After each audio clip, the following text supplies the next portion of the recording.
തമിഴ് സിനിമയുടെ തലൈവ രജനികാന്ത് വർഷങ്ങളോളം ഇന്ത്യ കാത്തിരുന്ന ഒരു ചോദ്യം, അദ്ദേഹം രാഷ്ട്രീയത്തിലേക്ക് വരുമോ? മലട അണ്ണാമല 2017 ഒരു വലിയ പ്രഖ്യാപനം, രാഷ്ട്രീയത്തിലേക്ക് കടക്കുമെന്ന തലൈവ വ്യക്തമാക്കിയപ്പോൾ തമിഴ്നാട് രാഷ്ട്രീയ ഭൂപടം തന്നെ മാറുമെന്ന് ആരാധകർ വിശ്വസിച്ചു. அரசியலுக்கு வருவது உறுதி.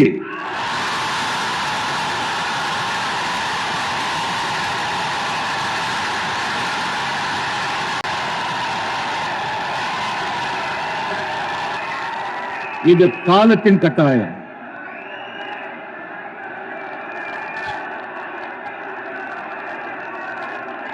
வரப்போற சட்டமன்ற தேர்தலில் நான் தனி கட்சி ஆரம்பித்து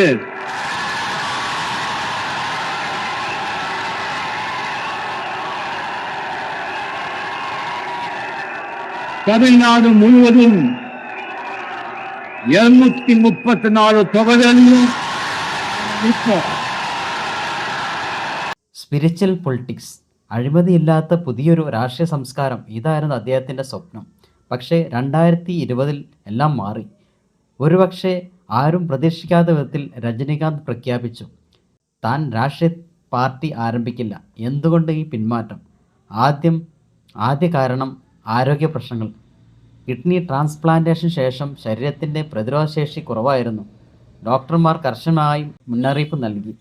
കോവിഡ് കാലം, വലിയ ജനക്കൂട്ടങ്ങൾ, പ്രചരണങ്ങൾ, ഇത് അദ്ദേഹത്തിന് വലിയൊരു റിസ്ക് ആയിരുന്നു. മറ്റൊന്ന്, അദ്ദേഹം പറഞ്ഞത് വളരെ സത്യസന്ധമായിരുന്നു, രാഷ്ട്രീയം ഒരു ഫുൾ ടൈം ജോലിയാണ്, അതിന് താൻ തയ്യാറല്ല. ஆனால் இந்த கொரோனாவில் அது என்னால் செய்ய முடியல. உங்களுக்கு தெரியும், எனக்கு இந்த சிறுநீரக மாற்று சிகிச்சை நடந்திருக்கு. அது நிறைய பேருக்கு தெரிஞ்சிருக்காது. அதாவது உடம்புல நோய் எதிர்ப்பு சக்தி கம்மி பண்ணி தான் இந்த மாட்டு உறுப்பை அவங்க இம்ப்ளான்ட் பண்ணுவாங்க. நோய் எதிர்ப்பு சக்தி ஜாஸ்தி இருந்தால் அது ரிஜெக்ட் பண்ணிடும். ஆனால் கொரோனாவில் வந்துட்டேன்னாங்கன்னா, கொரோனா எதிர்க்கிறோம்னு சொன்னால் நோய் எதிர்ப்பு சக்தி அதிகமாக இருக்கும். அதுதான் பெரிய ப்ராப்ளம். அதனால டாக்டர்ஸுங்க நீங்கள் ஜனங்க மத்தியில் போய் நீங்கள் பிரச்சாரம் பண்ணி அவங்கள சந்தித்து பண்ணுறது மெடிக்கலி டெஃபினெட்லி அது ஆபத்து அப்படின்னு சொன்னாங்க. நான் எல்லாம் பிரச்சாரம் பண்ணி ஜனங்கிட்ட போய் பார்த்தா தான் பண்ண முடியும், எப்படி பண்ண முடியும் அப்படின்னு சொல்லி நான் சிந்திச்சிருந்தேன். அதுக்கப்புறம் நான் நினச்சே இல்லை, நான் எப்போவுமே இது அந்த சிங்கப்பூரில் உடம்பு சரியில்லாமல் வரும்போது தமிழ் மக்கள் அவங்களுடைய பிரார்த்தனை, அவங்களுடைய வேண்டுதல், அதில் தான் ஒரு உயிர் பிழைத்து வந்தேன் நான். അങ്ങനെ ഒരു വലിയ രാഷ്ട്രീയ എൻട്രിക്ക് മുൻപ് തന്നെ തലൈവ ഒരു പടി പിന്നോട്ട് പോയി. പക്ഷേ ജനസേവനം അവസാനിച്ചില്ല.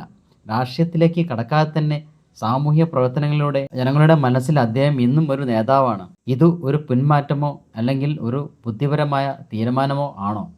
തലൈവയുടെ ഈ തീരുമാനം, നിങ്ങളുടെ അഭിപ്രായം കമൻറ്റ് ചെയ്യൂ. നന്ദി, നമസ്കാരം. என் வழி தனி வழி, மறக்காதீங்க.